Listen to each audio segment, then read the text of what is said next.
Wahyu pasal 21. Lalu aku melihat langit yang baru dan bumi yang baru, sebab langit yang pertama dan bumi yang pertama telah berlalu, dan laut pun tidak ada lagi. Dan aku melihat kota yang kudus, Yerusalem yang baru, turun dari surga, dari Allah, yang berhias bagaikan pengantin perempuan yang berdandan untuk suaminya. Lalu aku mendengar suara yang nyaring dari tahta itu berkata, "Lihatlah, kemah Allah ada di tengah-tengah manusia, dan Ia akan diam bersama-sama dengan mereka. Mereka akan menjadi umat-Nya, dan Ia akan menjadi Allah mereka. Dan Ia akan menghapus segala air mata dari mata mereka. Dan maut tidak akan ada lagi. Tidak akan ada lagi perkabungan, atau ratap tangis, atau duka cita. Sebab segala sesuatu yang lama itu telah berlalu." Ia yang duduk di atas tahta itu berkata, "Lihatlah, aku menjadikan segala sesuatu baru."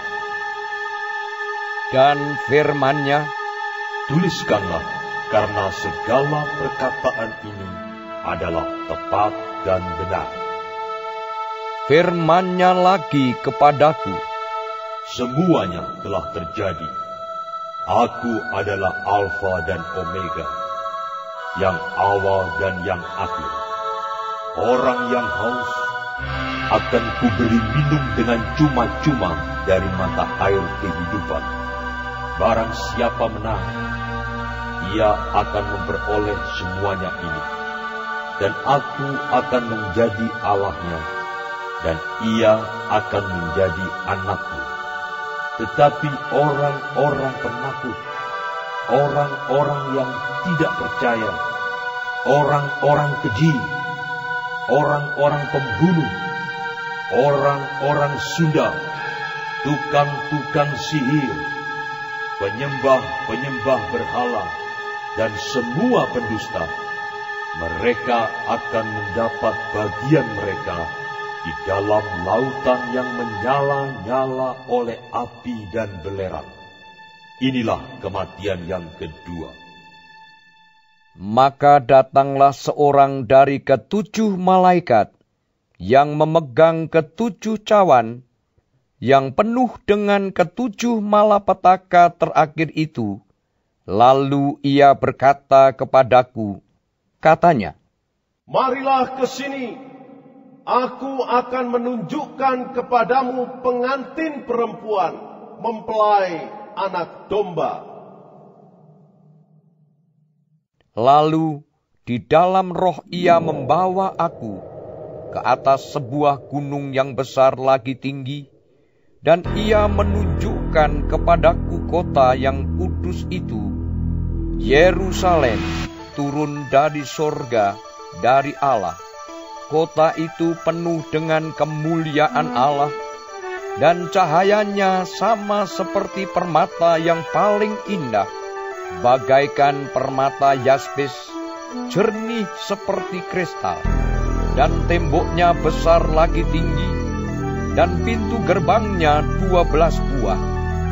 Dan di atas pintu-pintu gerbang itu ada 12 malaikat, dan di atasnya tertulis nama ke-12 suku Israel.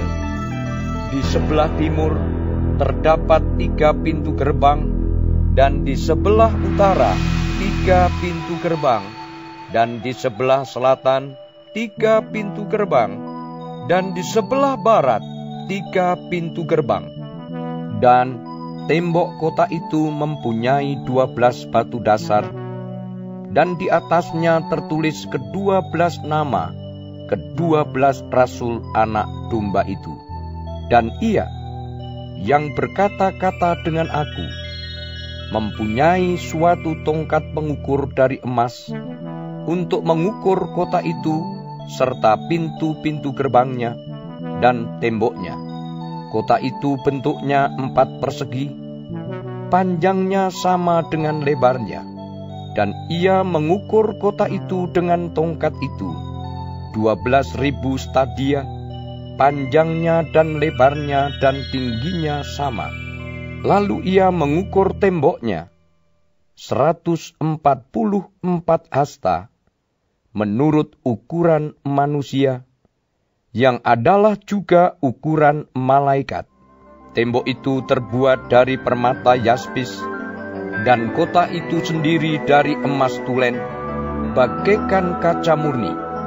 Dan dasar-dasar tembok kota itu dihiasi dengan segala jenis permata.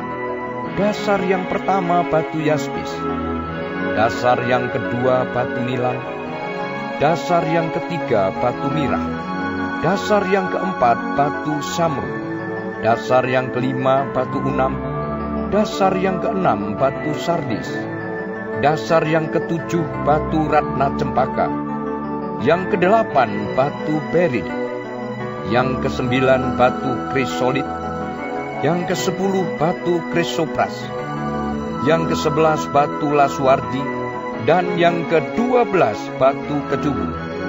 Dan ke-12 pintu gerbang itu adalah 12 mutiara.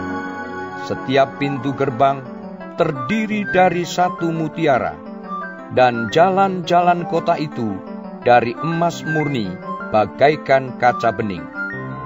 Dan aku tidak melihat bait suci di dalamnya, sebab Allah, Tuhan yang Maha Kuasa, adalah bait sucinya. Demikian juga anak domba itu. Dan kota itu tidak memerlukan matahari dan bulan untuk menyinarinya, sebab kemuliaan Allah meneranginya, dan anak domba itu adalah lampunya. Dan bangsa-bangsa akan berjalan di dalam cahayanya, dan raja-raja di bumi membawa kekayaan mereka kepadanya. Dan pintu-pintu gerbangnya tidak akan ditutup pada siang hari, sebab malam tidak akan ada lagi di sana. Dan kekayaan dan hormat bangsa-bangsa akan dibawa kepadanya, tetapi tidak akan masuk ke dalamnya sesuatu yang najis, atau orang yang melakukan kekejian atau dusta, tetapi hanya mereka yang namanya tertulis di dalam kitab kehidupan anak domba itu.